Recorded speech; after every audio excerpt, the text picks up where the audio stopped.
மேல்முறையீட்டு மனுக்கள் நிலுவையில் இருந்தால் விடுப்பு வழங்கலாம். தண்டனை கைதிகள் தொடர்ந்த வழக்கில் சென்னை உயர்நீதிமன்றத்தின் 3 நீதிபதிகள் அமர்வு திட்டவட்டமாக தெரிவித்துள்ளது. உயர்நீதிமன்ற மதுரை கிளையின் 2 நீதிபதிகள் அமர்வு மாறுபட்ட தீர்ப்புகளை வழங்கியிருந்தது. மதுரை அமர்வின் மாறுபட்ட தீர்ப்பால் சென்னை உயர்நீதிமன்றத்தின் 3 நீதிபதிகள் அமர்வு புதிய உத்தரவை பிறப்பித்திருக்கிறது. மேல்முறையீட்டு மனுக்கள் நிலுவையில் இருந்தாலும் தண்டனை கைதிகளுக்கு சாதாரண விடுப்பு, அவசர கால விடுப்பு வழங்க தடையில்லை என்று தெரிவிக்கப்பட்டுள்ளது. செய்தியாளர் ரமேஷ்குமார் நம்மோடு இணைகிறார்.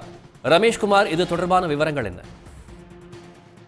தமிழ்நாட்டுல பல்வேறு சிறைகள்ல தண்டனை கைதிகளாக இருக்கக்கூடிய திருக்குமரன், சின்னதுரை, தங்கப்பாண்டியன் உள்ளிட்டோர் தான் தங்களுடைய அந்த தண்டனை எதிர்த்து மேல்முறையீட்டு வழக்கு நீதிமன்றத்தில் நிலுவையில் இருக்கும்போது விடுப்பு வழங்க கோரி சென்னை உயர்நீதிமன்ற மதுரை அமர்வுல மனுக்களை தாக்கல் செய்திருந்தார்கள். இந்த மனுக்களை விசாரித்த சென்னை உயர்நீதிமன்ற 2 நீதிபதிகள் அடங்கிய அமர்வு இருவேறு அமர்வுகள்ல மாறுபட்ட தீர்ப்புகள் வழங்கியதால் இவ்வழக்கு நீதிபதிகள் எஸ்.எம். சுப்பிரமணியம், தமிழ்ச்செல்வி மற்றும் சுந்தரமோகன் ஆகியோர் 3 நீதிபதிகள் அமர்வு விசாரணைக்கு மாற்றப்பட்டது.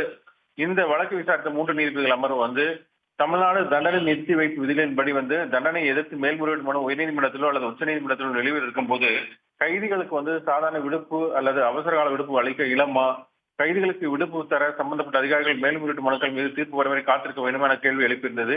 இதற்கு பதிலளித்த தமிழக அரசினுடைய தலைமை குற்றவியல் வழக்கறிஞர் ஹசன் முகமது ஜின்னா, மேல்முறையீட்டு மனு நிலுவையில் இருக்கும்போது தண்டனை கைதிகளுக்கு சாதாரண விடுப்பு அல்லது அவசர கால விடுப்பு வழங்க சிறை காவலருக்கு தடை ஏதுமில்லை என வாதிட்டார். மேலும் சிறை தண்டனை என்பது கீழமை நீதிமன்றம் தண்டனை வழங்கும் நாளிலிருந்து கணக்கில் எடுத்துக் கொள்ள வேண்டும், விசாரணை கைதியாக சிறையில் இருந்த காலத்தையே கணக்கில் எடுத்துக் கொள்ளலாம் எனவும் வாதிட்டார்.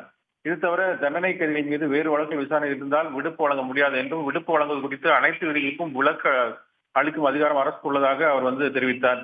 இதை ஏற்றுக்கொண்ட 3 நீதிபதிகள் அமர்வு கைதிகளுடைய மேல்முறையீட்டு மனு உயர்நீதிமன்றத்திலோ அல்லது உச்சநீதிமன்றத்திலோ நிலுவையில் இருக்கும்போது தண்டனை கைதிகளுக்கு சாதாரண விடுப்போ அல்லது அவசர கால விடுப்போ வழங்க எந்த தடையும் இல்லை என தெளிவுபடுத்தி தீர்ப்பளித்துள்ளனர். விவரங்களுக்கு நன்றி ரமேஷ்குமார். உடனுக்குடன் செய்திகளை தெரிந்து கொள்ள சன் நியூஸ் பெல் ஐகானை கிளிக் பண்ணுங்க.